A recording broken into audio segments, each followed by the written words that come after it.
साथियों, अगर आप बीसीए कर रहे हैं या आप बीसीए करना चाहते हैं तो आपके लिए ये वीडियो बहुत महत्वपूर्ण होने वाली है, क्योंकि मैं इसमें पूरी डिटेल बताने वाला हूं कि बीसीए बीटेक सीएस से कैसे डिफरेंट है, बीसीए में आप कैसे एडमिशन ले सकते हैं, देश की टॉप यूनिवर्सिटीज में आपको एडमिशन कैसे मिलने वाला है, इसका एलिजिबिलिटी क्राइटेरिया क्या रहता है, बीसीए करने के बाद में आपको जॉब कहां पर मिलती है, क्या सैलरी पैकेज रहता है, गवर्नमेंट में क्या ऑप्शन रहते हैं।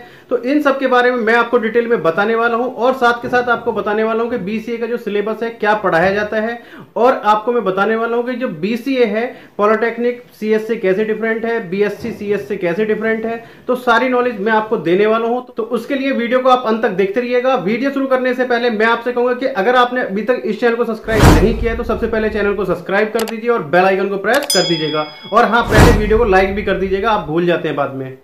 सबसे पहले बात करते हैं कि बीसीए क्या है। बीसीए यानी कि बैचलर ऑफ कंप्यूटर एप्लीकेशन, यानी कि बीसीए का जो सिलेबस है, बीसीए में जो पढ़ाया जाता है, हमें कंप्यूटर के बारे में पढ़ाया जाता है, यानी कि हार्डवेयर और सॉफ्टवेयर जो सब सारी चीजें पढ़ाई जाती हैं, इसमें मैक्सिमम चीजें पढ़ाई जाती हैं कंप्यूटर एप्लीकेशन के बारे में। यानी कि हमारा चाहे वो आपका विंडोज एप्लीकेशन है, चाहे वो हमारा वेब एप्लीकेशन है, यानी कि अब इसमें एक मॉड्यूल और ऐड कर दिया गया है आपका एंड्रॉइड ऐप का, यानी कि आपको इसमें सब सारी चीजें सिखाई जाती हैं कि वेबसाइट कैसे बनती है, ऐप कैसे बनती है, आपका जो सॉफ्टवेयर है वो कैसे डेवलप होते हैं। तो बीसीए में ये सब सारी चीजें पढ़ाई जाती हैं। दूसरा है कि बीसीए में एलिजिबिलिटी क्राइटेरिया क्या रहता है। तो बीसीए के लिए मैं आपको बता दूं, एलिजिबिलिटी क्राइटेरिया जो रहता है, बच्चे ने 12th किया हुआ हो किसी भी मान्यता प्राप्त बोर्ड से। दूसरा, उसमें उसके जो मार्क्स हो 45% चाहिए होते हैं, मिनिमम जो मार्क्स होते हैं वो 45% चाहिए होते हैं। कुछ यूनिवर्सिटीज में जो कोटा लगता है एससी एसटी का, उसमें रिबेट दी जाती है, यानी कि 40% या 42% तक उसमें रिबेट दी जाती है।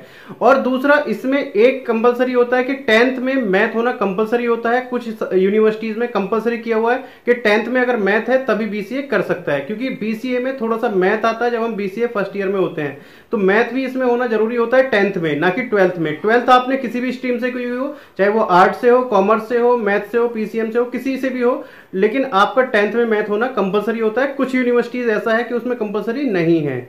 साथियों, आगे बढ़ने से पहले मैं आपसे कहूंगा कि अगर आपकी परसेंटेज अच्छी है, आप बीसीए में एडमिशन लेना चाहते हैं, तो मैंने डिस्क्रिप्शन बॉक्स में एक लिंक दिया हुआ है जो स्कॉलरशिप के लिए है, तो आप वहां पर जाकर अप्लाई कर सकते हैं, आपको अच्छी खासी स्कॉलरशिप मिल सकती है।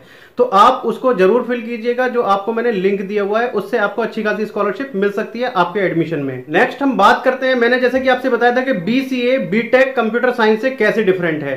जो बीसीए होता है वो 3 साल का कोर्स होता है, जो बीटेक होता है वो 4 साल का कोर्स होता है। बीटेक जो होता है वो टेक्निकल कोर्स होता है, टेक्निकल डिग्री होती है। ये जो बीसीए होती है वो नॉन टेक्निकल डिग्री होती है। लेकिन अब मैं आपको बता दूं, जितनी मेहनत बच्चा बीटेक में करता है, अगर इतनी मेहनत बच्चा बीसीए में करता है तो वो उससे ज्यादा सक्सेसफुल होता है, उससे ज्यादा कामयाब होता है। क्यों? बीटेक में कंप्यूटर साइंस अगर ब्रांच है आपकी, तो उसके साथ साथ आपको और भी कई सारे सब्जेक्ट पढ़ने होते हैं जिनका आगे चल के कोई फायदा नहीं होता है हमें। जैसे हम फिजिक्स, केमिस्ट्री, मैकेनिक्स, हमें और भी कई सारे सब्जेक्ट हैं जो बीटेक में हमें पढ़ने होते हैं। लेकिन बीसीए में ऐसा नहीं है। बीसीए में जो मैक्सिमम चैप्टर पढ़ाए जाते हैं, जो मैक्सिमम कोर्स है बीसीए का, वो सब सारा जो सिलेबस है वो कंप्यूटर से रिलेटेड है, यानी कि कंप्यूटर हार्डवेयर, सॉफ्टवेयर, ये सब सारी चीजें हैं कंप्यूटर से रिलेटेड हैं। उसमें कोई ऐसा टॉपिक नहीं है जो हमारे आगे चल के यूज का नहीं है। बीसीए में थोड़ा सा मैथ होता है, तो वो हमारे बैकएंड सपोर्ट के लिए होता है। मैथ हमें थोड़ा सा आना जरूरी होता है, तो उसके लिए बीसीए में मैथ होता है। तो मैथ ज्यादा टिपिकल नहीं होता, बहुत आसान मैथ होता है बीसीए का। दूसरा, अगर हम सैलरी की बात करेंगे, बीटेक की सैलरी ज्यादा होती है या बीसीए की सैलरी ज्यादा होती है, अगर आपको नॉलेज के ऊपर डिपेंड करता है। अगर बीसीए में आपको, अगर आपने अच्छी खासी मेहनत की है, सही से पढ़ाई की है, तो आपकी जो सैलरी हो सकती है वो बीसीए वाले की भी ज्यादा हो सकती है, बीटेक सीएस वाले की भी कम हो सकती है। ऐसा नहीं कि बीटेक सीएस वाले की सैलरी ज्यादा है। दूसरी बात, जो बीटेक होता है वो 4 साल का कोर्स होता है, और जो बीसीए होता है वो आपका 3 साल का कोर्स होता है। तो जैसे ही आपका बीसीए कंप्लीट हो, उसके बाद में आप 2 साल का एमसीए कर सकते हैं, यानी कि मास्टर ऑफ कंप्यूटर एप्लीकेशन, यानी कि आप पोस्ट ग्रेजुएट हो जाते हैं, आपके पास में डुअल डिग्री हो जाती है। तो आप जो अगर बीटेक करते हैं तो आपका 4 साल का होता है, उसके बाद में अगर आप एमटेक करेंगे तो आपका जो 2 साल का वो होगा, यानी कि वहां पर 6 साल लगेंगे, आपको यहां पर 5 साल लगेंगे मास्टर होने में।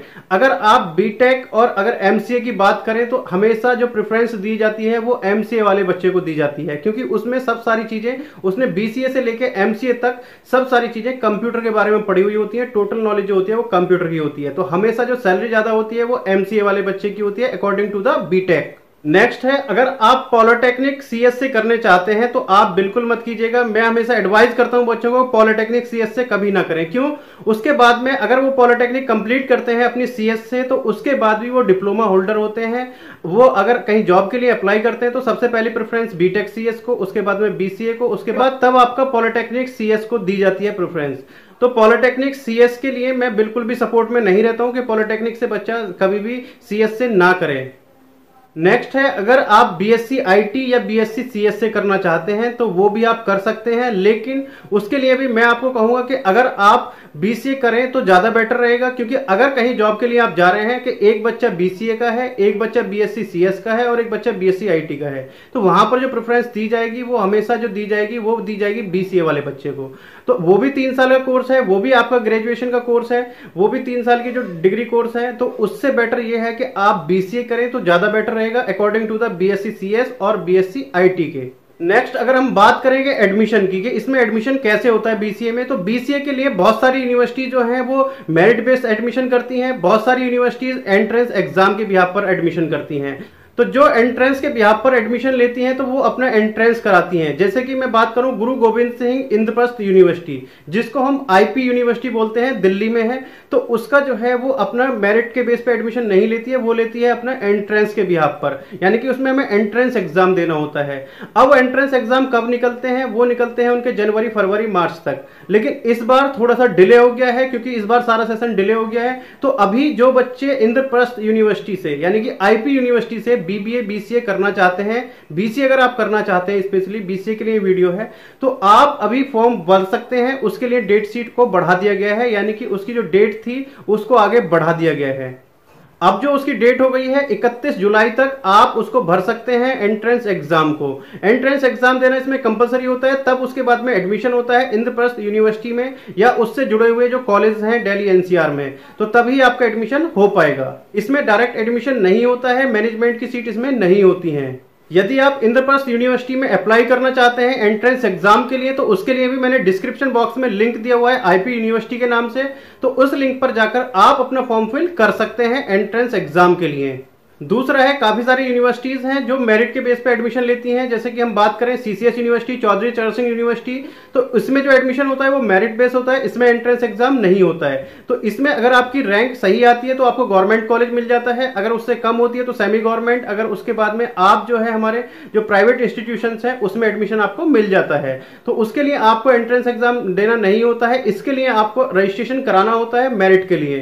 तो आपके सीसीएस यूनिवर्सिटी के जो रजिस्ट्रेशन है वो भी खुले हुए हैं, तो आप वहां पर भी जाकर रजिस्ट्रेशन कर सकते हैं। अगर आपको किसी भी टाइप की कोई और प्रॉब्लम है, कोई क्वेरी है आपकी, तो आप इसमें जो मैंने आपको लिंक दिया हुआ है डिस्क्रिप्शन बॉक्स में सक्षम एजुकेशन के नाम से, तो वहां पर जाकर उसको क्लिक कीजिए, उसको फिल कीजिए, तो आपकी क्वेरी मेरे तक आ जाएगी। मैं आपसे जल्द से जल्द संपर्क करने की पूरी कोशिश करूंगा। नेक्स्ट है कि बीसीए के बाद जॉब कहां पर मिलती है, इसकी सैलरी वगैरह क्या रहती है। तो बीसीए के लिए मैं आपको बता दूं, आज की डेट में जो पूरी जनरेशन है वो कंप्यूटर में चेंज हो गई है। आज की डेट में बिना कंप्यूटर के कुछ भी नहीं है। जितनी भी हम बैंकिंग सेक्टर की बात करें, प्राइवेट सेक्टर में जितनी भी कंपनीज हैं, स्कूल्स हैं, कोचिंग सेंटर, जो भी XYZ, सब सारी चीजें आज की डेट में डिजिटली हो गई हैं। सबकी वेबसाइट बन रही है, सबके लिए सॉफ्टवेयर बन रहे हैं। तो उसके लिए जो कंपनीज हैं, HCL हो गई, बड़ी बड़ी कंपनीज हायर करती हैं, अच्छा खासा पैकेज मिलता है। अगर आपने अच्छे से किया है तो जो मिनिमम पैकेज की अगर मैं बात करूं तो हमारा जो पर मंथ की अगर मैं बात करूं तो 15K से लेके हमारा 60K तक हमारा रहता है स्टार्टिंग में ज्वाइनिंग से, अगर आपने अच्छे से किया हुआ है, कंप्लीट किया है। तो आई होप आपको ये सब सारी जानकारी पसंद आई होगी। अगर आपको कोई अभी भी क्वेरी है, क्वेश्चन है, तो आप मेरे से पूछ सकते हैं कमेंट बॉक्स में, या आप मेरे से जो मैंने डिस्क्रिप्शन बॉक्स में लिंक दिया है वहां पर जाकर अपनी क्वेरी सबमिट करा सकते हैं। तो चलिए साथियों, मिलते हैं नेक्स्ट वीडियो में, तब तक के लिए जय हिंद, जय भारत।